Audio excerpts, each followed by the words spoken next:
Wyoming is the only state in the country that doesn't participate in the Federal Juvenile Justice and Delinquency Prevention Act. That act has been in place for 35 years, and it set very, very minimum standards for states. Wyoming has a tradition of coming kicking and screaming into compliance with federal standards. Something I want to get on the record. We keep talking about how we're out of compliance with federal guidelines. Remember, we opted out of those guidelines. So we had issued, we're not complying with them, but we opted out. So we're not in non-compliance, we just didn't bother to start. There are 4 core requirements of the Juvenile Justice Delinquency Prevention Act, the JJDPA. I will try to briefly summarize them.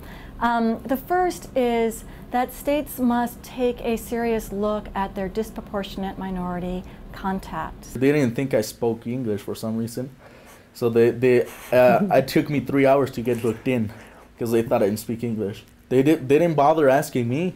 So the disproportionate number of minority youth who are coming into contact with the system.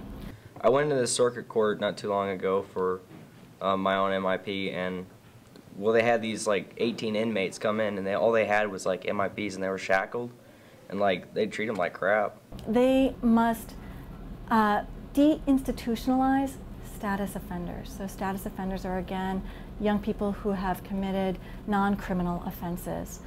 In Wyoming, it is a criminal offense for a child to possess alcohol.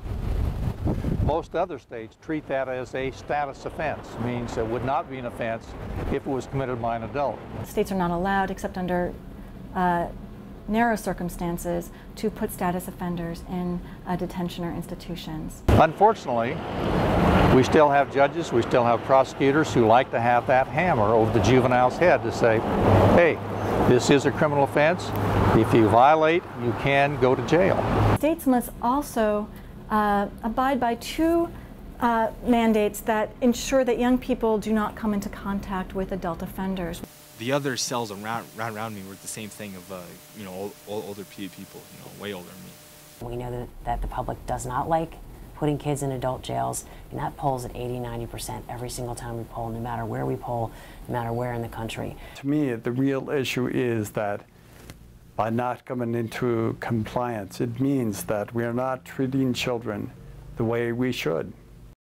Wyoming Kids Count, a project of the Wyoming Children's Action Alliance, working to improve and promote the well-being of Wyoming's children and families.